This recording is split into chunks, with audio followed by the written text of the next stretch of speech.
Greetings, Inquisitor. Welcome to the Holocron. This is a quick one on why Qui Gon Jinn is probably still the best Omicron that you can get for GAC. I know we hear a lot of people complaining about the Nerf and how terrible it is and how we want our Omicron back and on and on and on. The Omicron was changed to prevent unintended interactions that were borderline abusive at the very highest end of the game. So in that regard, if you put, let's say, Galactic Legend, Jedi Master Luke, along with a Qui-Gon Jinn lean, you could get some pretty crazy offense going on with Jedi Master Luke, do some pretty crazy things.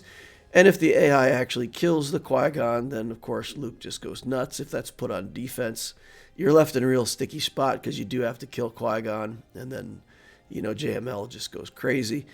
So it's a very hard team to deal with. It's really not how they intended it to work. So the rewording that they did on this Omicron, it used to be that gains 30 times their speed, doubled well foresight, all this stuff. And now they cleaned it up, and it just says, at the start of the battle, if there are no Galactic Legends present, then all of this stuff, right?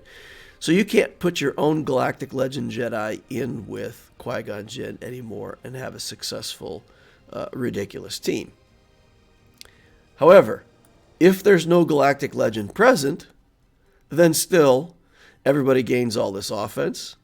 The other thing that they changed, it was here at the bottom, where when he's defeated, they all gain 400% of Qui-Gon's offense.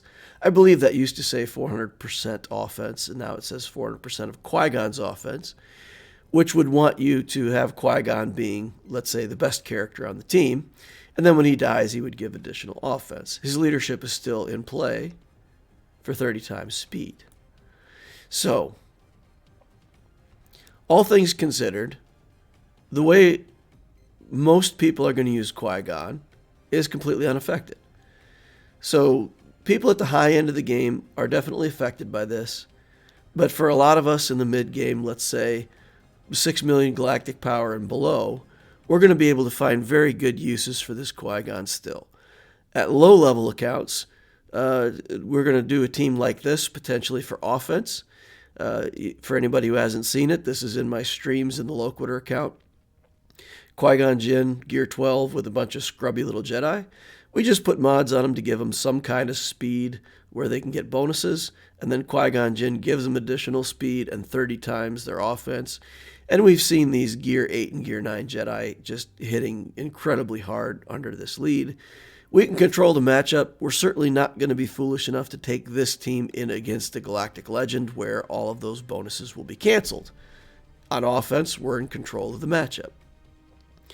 Same thing applies if you take this to a higher level version of the team, where let's say you might be using that team on offense. Again, we wouldn't match it up against the Galactic Legend, and we would take it up against a hard team where we would rely on the AI to not target Qui-Gon and be able to work our way through a team. Alternately, we can put this on defense.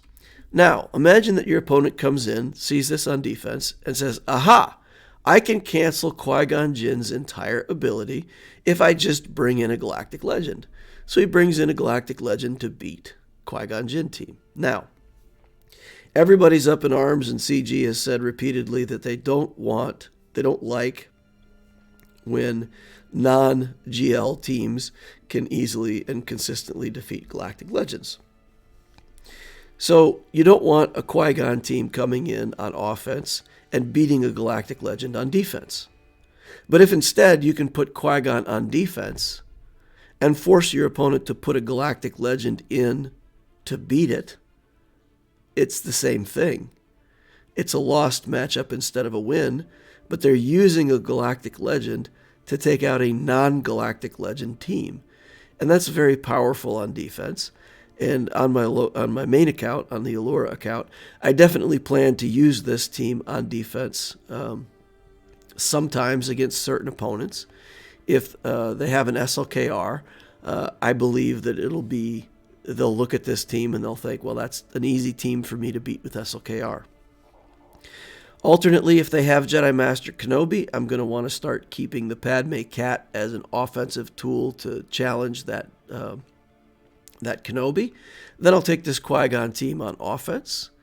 If I can't use the good version of this on offense because I need these characters with Padme, then I'll simply do the same thing, and I'll pair up Qui-Gon with a whole bunch of low-gear leftover Jedi and still have a functional offense that can beat a lot of different things.